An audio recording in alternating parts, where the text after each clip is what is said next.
स्वागत है आप सभी को अपने चैनल मैथ कैलकुलस पॉइंट में। आज के इस वीडियो में कक्षा 10 के प्रश्नावली 3.5 के पहले का पहला नंबर क्वेश्चन देखेंगे। क्वेश्चन में दिया है निम्न रैखिक समीकरणों के युग्म में से किसका एक अद्वितीय हल है, किसका कोई हल नहीं है, या किसके अपरिमित रूप से अनेक हल है।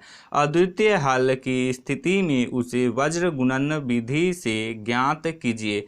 तो देखिए, ये जो समीकरण दिया हुआ है इसको पहले चेक करना है कि इसका अद्वितीय हल होगा, कोई हल नहीं होगा, या अपरिमित रूप से अनेक हल होगा। तो सबसे पहले समझते हैं कि किस स्थिति में अद्वितीय हल होता है, किस स्थिति में कोई हल नहीं होता है, या किस स्थिति में अपरिमित रूप से अनेक हल होता है। तो देखिए, यदि a1/a2 बराबर नहीं हो b1/b2 के, तो इस स्थिति में अद्वितीय हल होगा। यदि a1/a2 बराबर हो b1/b2 परंतु b1/b2 बराबर नहीं हो c1/c2 के, तो इस स्थिति में कोई हल नहीं होगा। यदि a1/a2 बराबर हो b1/b2 बराबर हो c1/c2, तो इस स्थिति में अपरिमित रूप से अनेक हल होगा। तो चलिए अब प्रश्न को हल करते हैं। तो देखिए, पहला समीकरण दिया है x - 3y - 3 बराबर 0, और दूसरा समीकरण दिया है 3x - 9y - 2 बराबर 0।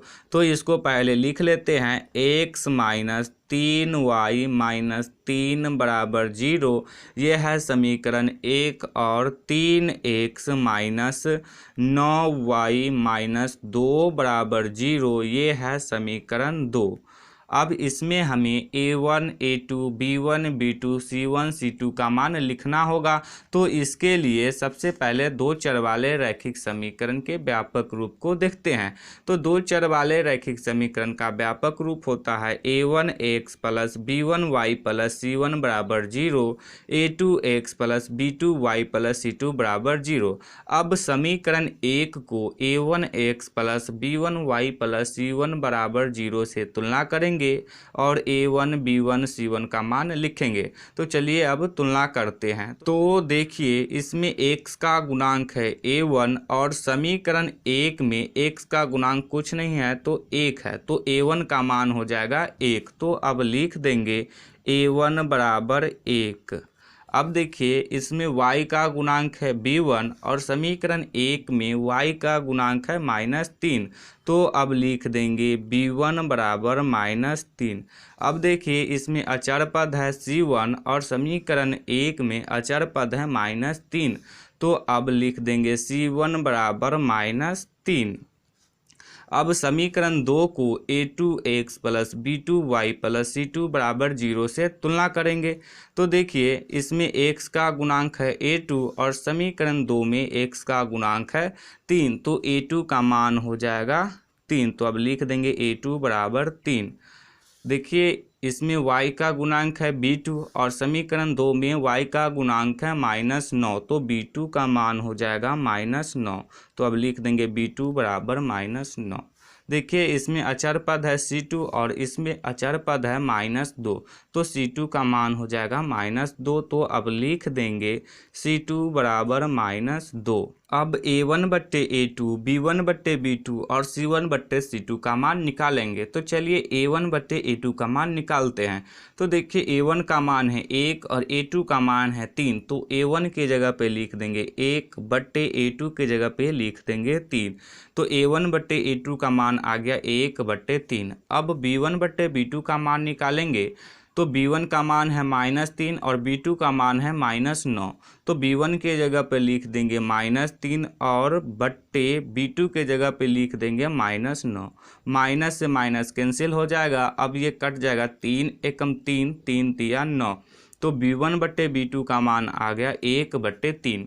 अब c1/c2 का मान निकालेंगे। c1 का मान है -3 और c2 का मान है -2। तो c1 के जगह पे लिख देंगे -3 बट्टे c2 के जगह पे लिख देंगे -2। माइनस से माइनस कैंसिल हो जाएगा तो c1/c2 का मान आ गया 3/2।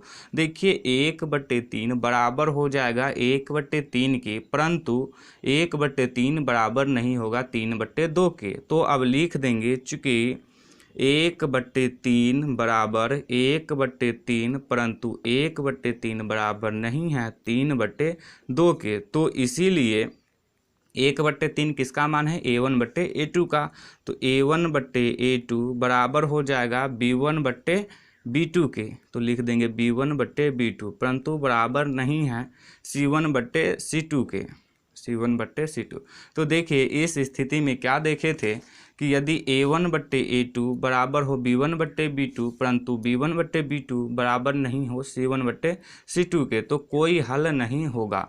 तो इस स्थिति में समीकरण का कोई हल नहीं होगा। तो अब लिख देंगे, अतः दिए गए रैखिक समीकरण युग्म का कोई हल नहीं होगा।